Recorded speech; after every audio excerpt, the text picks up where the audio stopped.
What is up, collective? Welcome back to your intuitive session. As usual, take what resonates, leave the rest. Let's jump right on in. So today we have the heart card, which says the energetic field, feelings, empathy, and compass, or intuitive compass. And then we have the Eight of Air, which correlates to the Eight of Swords, but we're really depicting and looking at the illustrations or the pictures in these cards today. So let's start off with the heart card. Now the heart card, along with energetic field and feelings, talks about almost like your intuitive compass, like I mentioned. It talks about almost your your guidance or your the thing that guides you. You know, just like the saying, following your heart. So it's almost like the thing that guides you. We know the heart has almost like an energetic field or energetic pulse. So it's almost like with the Eight of Swords, as they dust off the clouds or dust away the clouds or move the clouds, it's almost like your energetic compass is being cleaned. Your energetic compass is being almost like refined or refreshed or even reset back to its default state or its original state. This is almost reminding me of almost like having almost like the calluses built up. So it's almost like debriefing the crud or debriefing the calluses off of the heart, or off of your almost like energetic compass, the thing that almost like aligns us and rebalances us almost to, I want to say like this, not necessarily a state of the earth, but like think of like the stars and like the planets and the planetary bodies and things like that. So it's almost like if you have been, or at least if you have felt like you've been derailed or detached from nature, from reality, from earth, it's almost like like a guide that wants to come in, or maybe it's just the nature of reality and the nature of life that wants to almost like shake off the debris and almost like reset you and like put you back on path. It's almost like when you're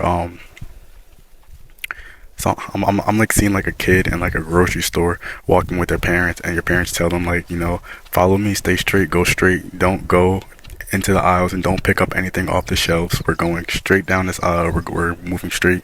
And then the kid like sees something that they like, so they get off path and they go to the left, and the parents almost like have to chase them and pick them up, or pinch them by the back of the shirt or the collar and bring them right back to base, or right back to almost like following the parent, or just following in a straight line. It doesn't really have to do with following a parent or someone, but it's just talking about being on path.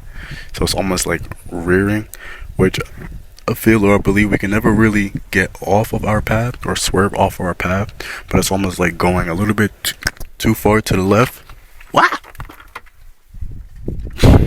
There's like a, I'll take that as like a little sign. There's like a bee. There's like a bee in here. I'm like outside recording. It's nice out today, so I'm just sitting by the trees. But anyways, it's almost like when you swerve too far to the left or too far to the right, and it's almost like the universe is gracefully realigning or gracefully putting you back on your path. I was saying, I don't really feel that we can really fall off of our path or be misguided onto almost like a wrong path or a wrong situation, because we all have free will but our destined path. But it's almost like if you've been asking for help or if you've been asking for guidance, it's almost like this sign from above. I want to use the sign angel very lightly and just almost like remind us that it doesn't really have to deal with angel, but a sense of guidance, like your guide. This could be your own self. You may have like an intuitive nudge or an intuitive feeling. Since this card does say feelings, it's almost talking about when you feel like you veered off your path, or you feel like yourself that you went too far. It's almost like your body or your sensations that you feel within yourself. So it can be a god or it can be your own self. You know when you don't like something because you can tell by your emotions and how you feel about it. So it's almost like when your emotions are telling you that something is enough, or something is too far, or something is not almost like resonant with you. It's almost like this is you're realigning yourself, and you're almost like restating your values or restating what it is that you want, so you know where it is that you're going. You're making it clear for yourself. And then again, if it's not you making it clear for yourself, it's almost like a guided presence, or like a presence that is almost like reminding you or helping you either clear yourself. This can talk about now. This is almost bringing in the idea of um, maybe addiction or maybe things in that source that almost clouds the vision and clouds the mind because the Eight of Swords, the original Eight of Swords, is depicted as someone who is blindfolded.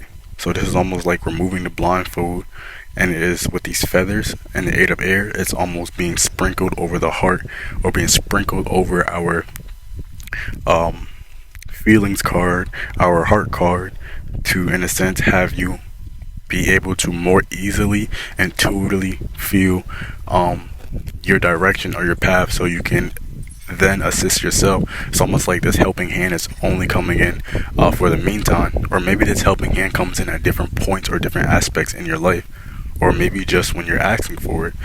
Apply it where it resonates or take it how it resonates, but it's almost like coming in for a brief moment, almost like to nudge you a little bit or to re-guide you and to realign you, to almost streamline you and get you to where you're going.